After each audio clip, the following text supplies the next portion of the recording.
Hello everyone, and today the video is going to be a bit different because I'm literally going to record this video by painting up this model about an hour before I go to bed, get him up and running in about an hour, and then have it come out the next day. And the reason is because I was going through my little bag of shame and I found a bunch of Skaven. And for those of you who know me from before the world stopping with the magical cough, will know that I adore my Skaven, and it's been absolutely ages since I've played them, and I've not really done anything with them for the old world. So that's going to change now. I'm going to paint up a model and see if the spark's still there. So we've got a little bit of a kit bash here, actually, because it's a Warlock Engineer, which was missing an arm, and it's got an arm from a normal clan rat. Let's jump in, because there's a lot to paint. Started off, of course, with a White Scar base. I'm honestly getting nostalgic for my little rats, even with just this. So with the model all white scarred up, we're going to give it an all over wash of Seraphim Sepia. I normally use Agrax here, but I don't want the fur and the skin to get too dark because this is a Warlock Engineer of Clan Scryer.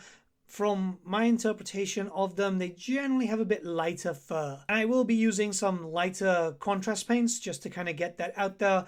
It's a very lovely paint. You're going to have to get into all the nook and crannies, even without the kit bash, because without the kit bash they have like a spear, and yeah, it's a lot of brushwork. Though mind you, this is a fantastic miniature and I've got so many to paint up, so this might awaken something and you might start seeing a bunch of Skaven videos, which, let's be honest, there's a lot of Hellpit abominations that I haven't done yet, so maybe it's going to be worth it. Alright, so this might sound odd, but Guilliman flesh works perfectly here, and this is going to be for the feet. For the face, essentially there's not really a lot going on for the heads and for the hands. It's a great paint.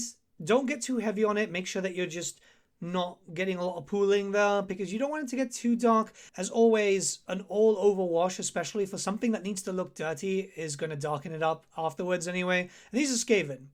I've seen pristine looking Skaven before and it just baffles the mind. I think that's probably the best way of saying it. It's taking a little bit longer because obviously there is very little flesh, but the idea here is just making sure that I'm not hitting anything else because I am going to be using a few contrast paints and metallics there. And seriously, I'm already looking at my other Skaven like, well, you know, I could paint up a few. Alright, so once it's drying up, what we can do here is get it with some Carroburg Crimson. It's a nice little shade, and that's going to be put on the tail, on the ears, and on the snout. Just to get a little bit pink there. I mean, some people use a little bit of black, sometimes white. It does depend on the Skaven that you're kind of going for. But I feel like a nice pink tail with a nice pink snout looks really well. It's not going to be too noticeable, so it's not going to be too overbearing. Don't you worry about that. It's a good paint overall. And I would say that yes, using the Carroburg Crimson over the Sepia is going to be better than using a contrast paint because the contrast paint might get a little bit too dark already as it stands because the pinks there can be a bit overbearing. You might have to hit it twice depending on how loaded your brush is because you want that pink to be noticeable but not like really like sore pink, right? Alright, so with just a little bit of paint it's already looking quite good. Let's hit it with some Aggaros dunes. The idea here is Scryer is usually kind of light when it comes to the cloth. And I know there's a lot of different colours that you can use, especially for the Skaven, but I want my Warlock Engineers to look on theme, especially as I do have a Scryer army. Well, I mean, I have a Skaven army for all of them, but I really want to finish my Scryer army. Now, there is a fair amount of cloth. What you have to do is keep an eye out, because there is a bit of a hood in the back, and obviously on the arm, skipping out the Clan Rat arm, because there's no cloth there. It's a good paint. I like it. I used it on the Chaos Sorcerer, and it did the part. Sometimes you want something simple and just easy enough, and that's a great thing. It's very hard to make a Skaven look bad. Time for some metallics now, and I'm going to use Runelord Brass as it's one of the ones that I have available to me. I'm still kind of sorting out my paint collection as I had to give that all away before I moved. So yeah, I'm working with limited paints, but it's a very good metallic. The problem that I did have here is I did overly mix with water, which meant that it was a bit too thin. But then again, second coat, perfectly fine. So this is going to go on the armor plates. This is also going to go on the backpack and on a bit of the gun. The idea here is to make the Runelord Brass itself very pronounced because it's going to be very noticeable. And I don't like the Warlock Engineers using just basic steel, right? It doesn't really fit with a character. It's not the best type of character, But for a cheap level 1 or 2 wizard, which can also take some decent upgrades and can have some magical shooting weapons, I mean, what's not to love? They're definitely not as cheap as they used to be back in the day. If you remember the old school, what were they, like 15 pointers? Literally just to spam them out. But hey, you know, they had to get kind of fixed up. Gone are the days of just spamming doom rockets and poison wind globes, right? Who knows? Maybe that'll change if, I think is probably the better term, if the Skaven ever become a core faction and not a legacy faction. Here's hoping things start moving around that end soon. Well, for Dark Elves and Vampires first. Alright, some Orc Flesh here for some greens, because this model does have 2 pieces of Warpstone on his backpack, and what I'm going to do is also go for all the cabling. I know some people go black there, but I'm going to use it with the idea that he's charged up a warp shot on the pistol, and it's about to explode, because fun. A lot of them, like, explodey parts for the Skaven are kind of gone now, too, which is nice, but also incredibly confusing. I guess they wanted to kind of like bring them in line and not so every time that you play the Skaven, you're gonna not bring all the fun stuff. So yeah, the green is quite nice. I would have liked to use Warp Lightning, but again, don't really have a lot of paints. And I'm just taking advantage. To be fair, Orc Flesh as a paint is very, very good. And if you thin it down a little bit, it'll actually have the consistency of Warp Lightning. Maybe not as vibrant, but still pretty light. Some Wildwood now. For the very little wood bits that are on this model, is basically the butt of the pistol and a little bit of the pistol itself. It's not a lot of wood, but the idea here is just color.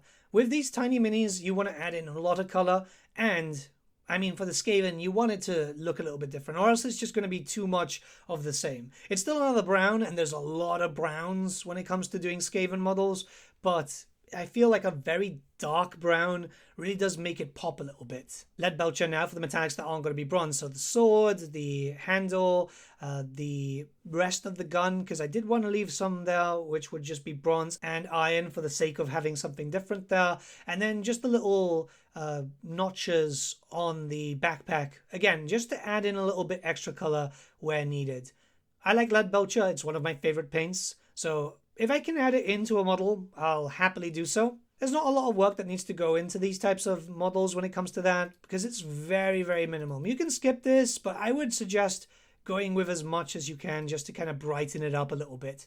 It is much brighter than the bronze. It will reflect a little bit more light, even when shaded. Alright, some skeletal horde, and that's just going on some rough areas. Literally the teeth and the feet of the models, also the hands if you've let the nails get unpainted, which, I mean, I would advise just for a little bit of color, but in most cases, look, it's not an issue if you skip the nails. I do it sometimes too. The models are very, very small, and there's no point just going into that and just making yourself go insane. But we are going to quickly move on to Snakebite leather, and it's just for a few little bits. So it's the little bit of leather kind of holding down the 2 cables together, and there is a very small, and I mean microscopic, little belt that he's got. So you just want to hit that there to give him a little bit of extra coloring, a little bit of gold on the icon too, unless you go with bronze. That's purely an aesthetic choice by yourself. It's very small detail work. I know a lot of people might not notice it, but it's there and you'll notice it. You really will. The model's practically done now. The shield at the bottom, it's because this is from the Island of Blood kit. I'm just painting in red and putting a little bit of gold onto it, but most likely it's going to be covered in mud. The next thing that you really want to do is just Agrax. It's just going to be all over, and then you're basically done. Agrax being literally one of the best shades that have existed for Warhammer, even after they got retooled, because a lot of shades, including Null, now have more of a consistency in line of a very thin contrast paint, I guess. Yeah, be generous here, knock it down, and make sure that obviously you don't let stuff pool in. When it comes to a model that's very busy like this, where there's lots of nooks and crannies, if you've missed out any paint, so any white spots, that will be fixed up by the Agrax just kind of seeping through. I do all over washes all the time. I've said this in previous videos. It's nice to see the models looking a little bit dirty.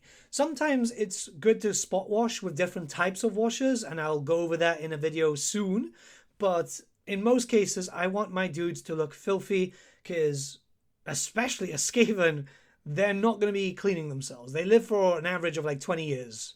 I think they've got more important things to think about. But here we are. There'll be some close-up shots in a second. I don't have the type of mud that I do want to put on the base, mostly just to finish it off, but I'm going to have to wait till I do an order. Yeah, I think it looks pretty good. For an hour's work, not too bad. Could have done a few highlights and stuff, but I really only had an hour before going to bed and getting this video uploaded. Well, I need to set it to render now at the time of actually talking here. And yeah, I'm pretty happy with him. I think he looks good for a Warlock Engineer. There's going to be many, many more Warlock Engineers to come.